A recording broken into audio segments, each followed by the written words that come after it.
Hey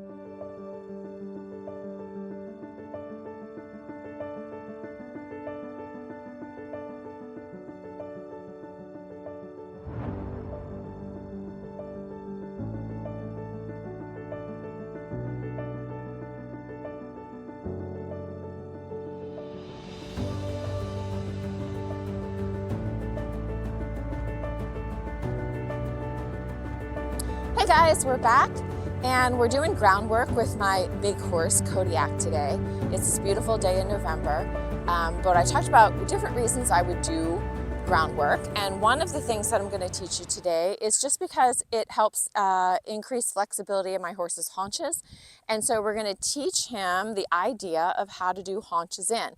But as always, this is going to be something that you have to teach very slowly. They're not going to really understand it from the get-go. And so let me show you how I do that. Last time we talked about that I need the horse to be able to walk and follow me with his nose. So that's important in this exercise, that we have that ability that he walks and follows me and he doesn't run me over, right? So he's not like constantly in my face and encroaching on me, and he's kind of walking the speed that I want to walk. And so that if I walk faster, he walks faster. If I walk slower, he walks slower. And if I trot backwards, he trots with me. So we really want to have that first. What we're going to do to start introducing this idea of the haunches in, we're not going to worry about the bend. We're going to first worry about the cue of the haunches coming in. And what I want you to do is line your horse up on the long side. And I want you to first present the cue. I know the flies are bad. Can you square up for me a second? Okay.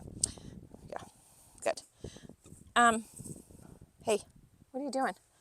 What are you doing? Stop. Just stand here for a second. So I want the cue to be this, and I want his haunches to come toward that whip. Okay? So how that works is, at first, to help him understand, I am going to direct his shoulders out.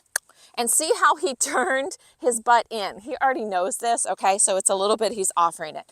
But that is what the idea is at first. I can always change the bend. So what this first is gonna look like, it's gonna kind of look like a leg yield down the long side. And at first you wanna do it at the halt. You don't wanna really do it moving. You wanna line him up here, and then you're going to, now he knows the cue. Good. And that's what we want. That's the first part of it. I'm going to direct his head to the outside, and I'm going to lift my whip and have him come toward the whip. Now, how did I teach him to come toward the whip? I did this. I turn his head to the outside, and I reach and tap him on that opposite hip. Okay, so I'm not hitting him with it. I'm just annoying him with a little tap until he steps over. Okay, and then I release. And you can build that up until you just raise the whip and he starts to bring the haunches in. See, and I haven't even done any tapping. But that is how it builds, okay?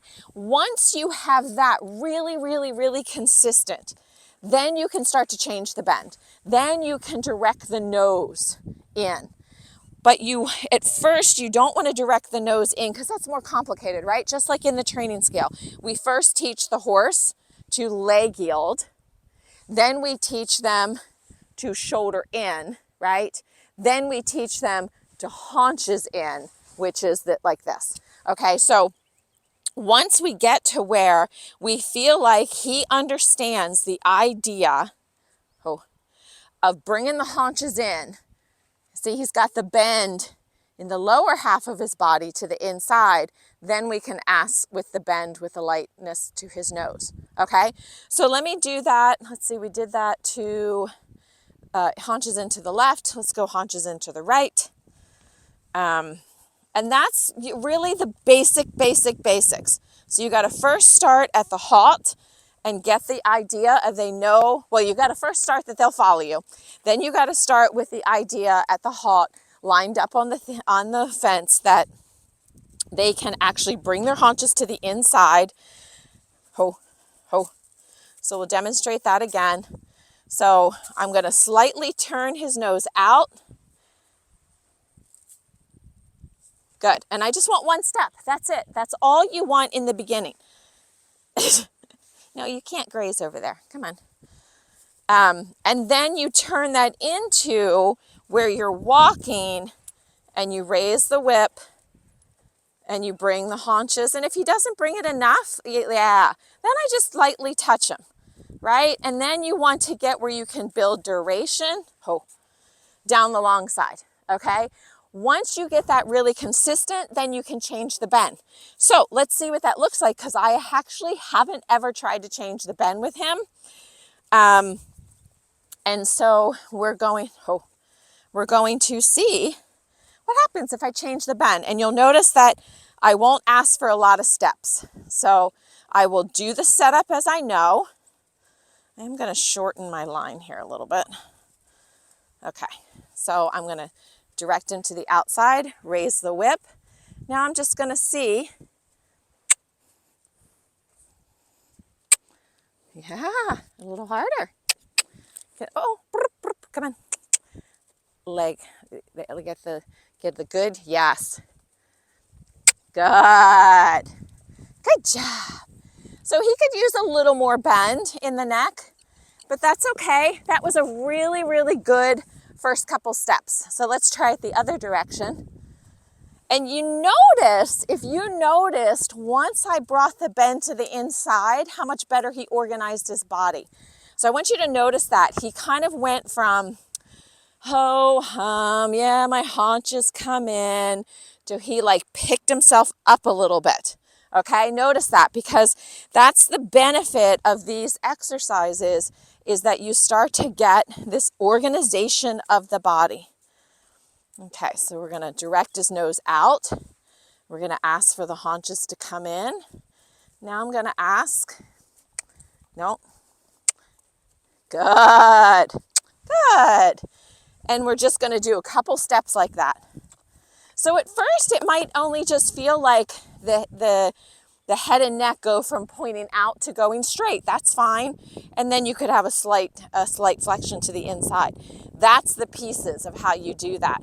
And then that's really fun, because after you get that, you start to bring it off of the wall, and then you can start to introduce half pass. So on the ground. So, all right, that's it for day 2. So that's a little more complicated. So we'll come back for the next time, and we'll do something. We'll go over a little bit of the half steps and how I teach that. Okay. All right. See you guys then.